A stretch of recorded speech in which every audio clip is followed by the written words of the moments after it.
In chapter 6, called The Platinum Blonde Man, we are back in the Wormwood household and we meet again the 4 members of the Wormwood family.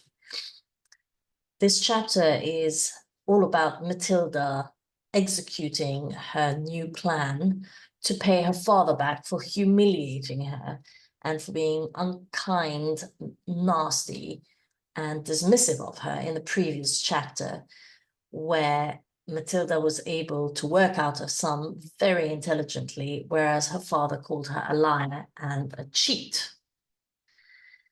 This, once again, is used to pit Matilda, clever, bright, quiet, smart, versus her parents, not so much Michael, who remains quite a simple character, ordinary, but definitely her parents and the values that they portray and the values that they, yes, exhibit in comparison to Matilda. So Matilda has sat there, had eaten her terrible dinner, and has come up with a plan. And this chapter is the execution of this plan to pay her father back. So the chapter opens up describing Mrs. Wormwood's beauty regime. Let's read this passage. As we already know, Mrs. Wormwood's hair was dyed a brilliant platinum blonde, very much the same glistening silvery color as a female tightrope walker's tights in a circus. The big dyeing job was done twice a year at the hairdresser's, but every month or so in between, Mrs. Wormwood used to freshen it up by giving it a rinse in the wash basin with something called platinum blonde hair dye, extra strong.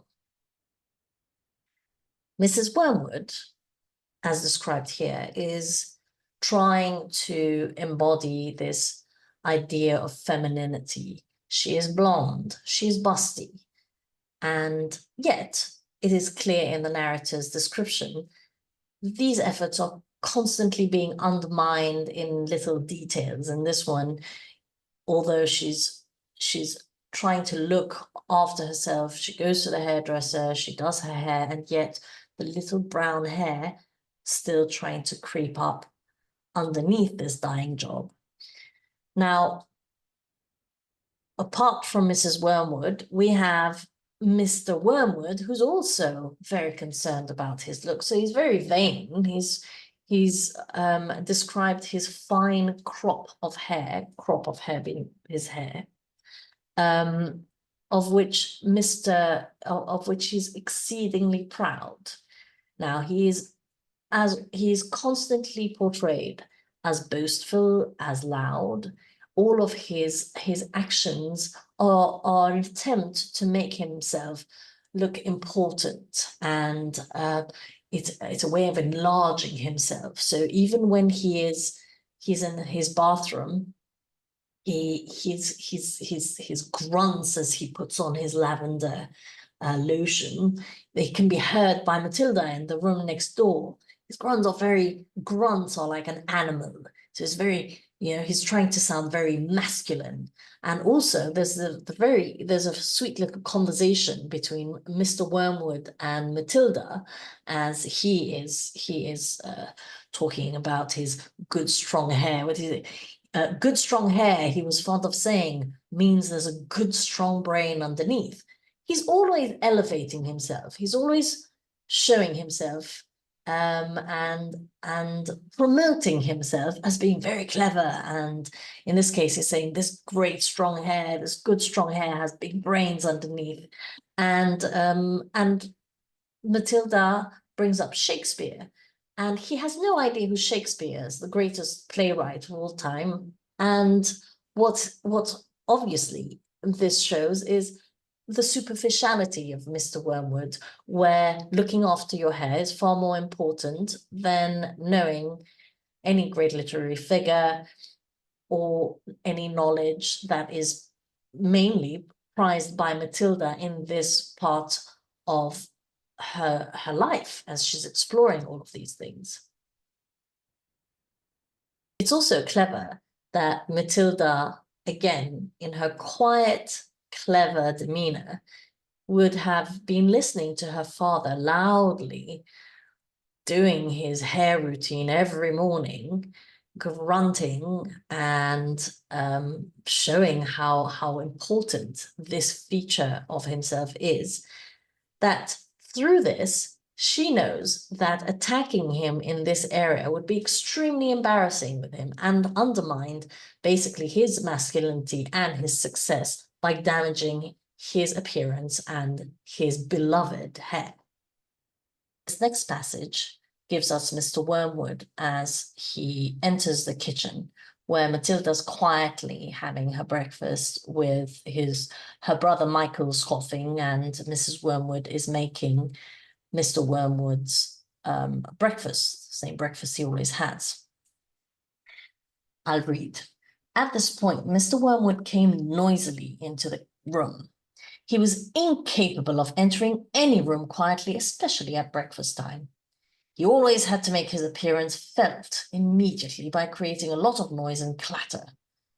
One could almost hear him saying, "It's me, here I come, the great man himself, the master of the house, the wage earner, the one who makes it possible for all the rest of you to live so well. Notice me and pay your respects." This great entrance comes at such a contrast again to Matilda, who is quietly eating her breakfast, but she's not quietly eating her breakfast just because she's a quiet and sweet little girl. It also says she didn't trust herself to say anything because she's also careful.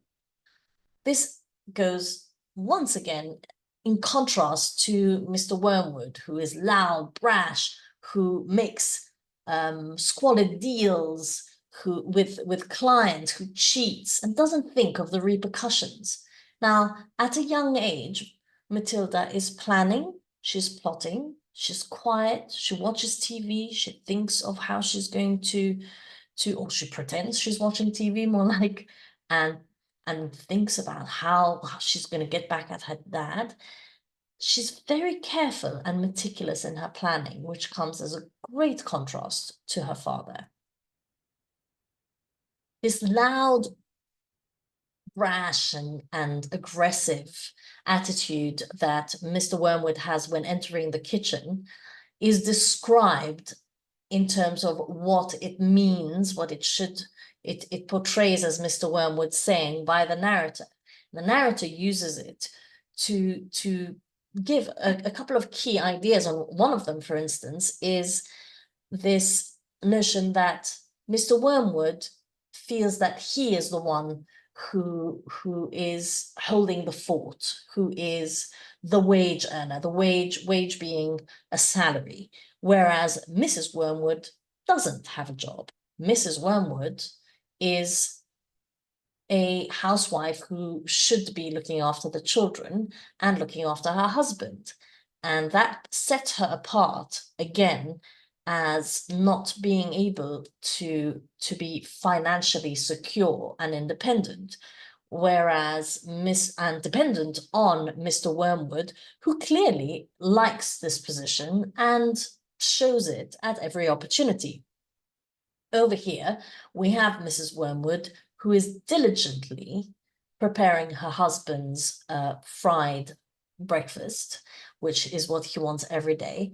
And almost in comparison to the previous incidents with her children, you start seeing her as executing the tasks for her husband. It's quite it's like she is doing it out of self-interest to make sure that she is looked after and doesn't cause any trouble in her relationship, given that her livelihood is dependent on Mr. Wormwood and his very shady business practices. the next thing is when Mrs. Wormwood walks in and sees her husband, she drops the tray with all of the food, this food stacked up, the fried food stacked up, and screams. And the reaction from Mr. Wormwood, once again, brings in this notion that she is but a guest in the house that he owns and he has provided. He is quite insulting and aggressive in the way that he speaks to her. He calls her woman, what's wrong with you, woman, and scolds her also before dropping the plate, saying, look at the mess you've made on the carpet. Again, there is no concern for her or alarm in terms of what might have caused her to react in such a drastic manner, but instead, it's just the issue is the fact that she's making a mess in the house, in his house, where she lives in.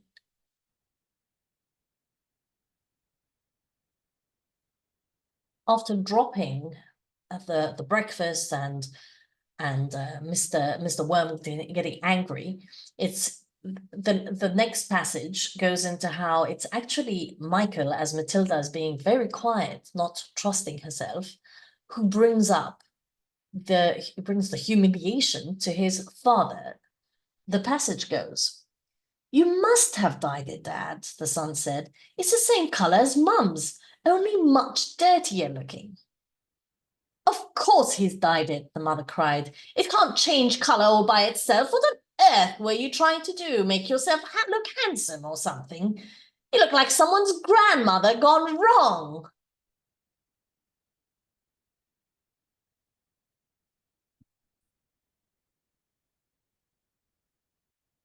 This is fun because, as we said, Michael has just helped Matilda unknowingly torture his dad and humiliate him, saying his hair looks even dirtier than Mum's.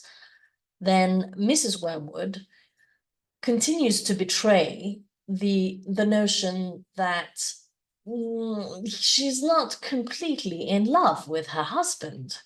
So you have, of course he's dyed it. Like, of course this can't be a mistake. That's how foolish he is. It's very much what happened with the hat and glue. She almost had no doubt that Mr. Wormwood had glued it himself. She also insulted him, well, not directly, but was thinking how unattractive he was with all of those the bits of the leather hat. So again, you have the same idea of this. There isn't marital bliss, there isn't complete happiness or complete love between them. Definitely, Mrs. Wormwood is being careful about her position.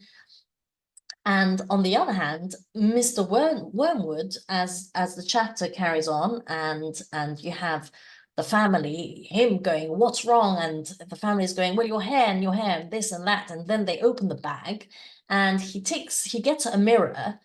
Mrs. Wormwood gives him a compact, an Elizabeth Arden compact, which is basically there's powder for your complexion, and then there's a mirror so that you can look at yourself.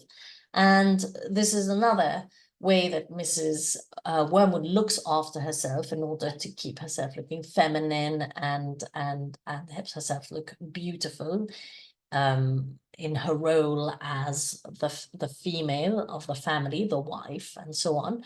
But Mr. Wormwood clearly doesn't care for Mrs. Wormwood, for her things, for the things she cares about, and snatches the compact, and it falls all over her. She gets very annoyed, and he doesn't care.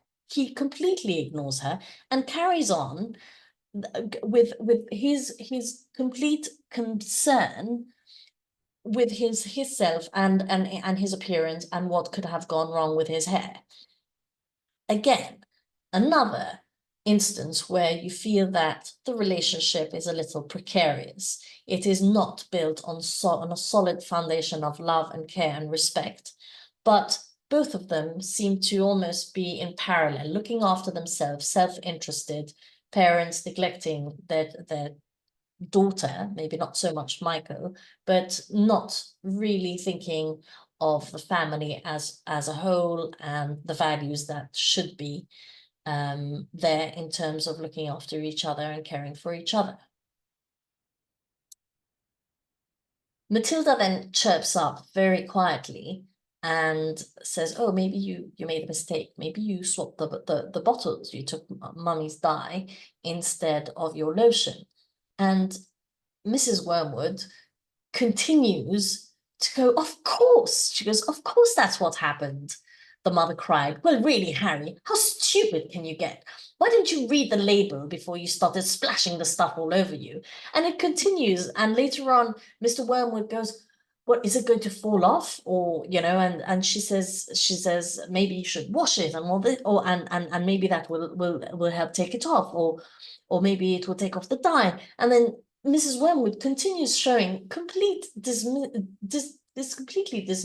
of Mr. Wormwood. She goes, of course it weren't, you twit. You twit is a really English expression, like saying, you idiot, you fool, you stupid person.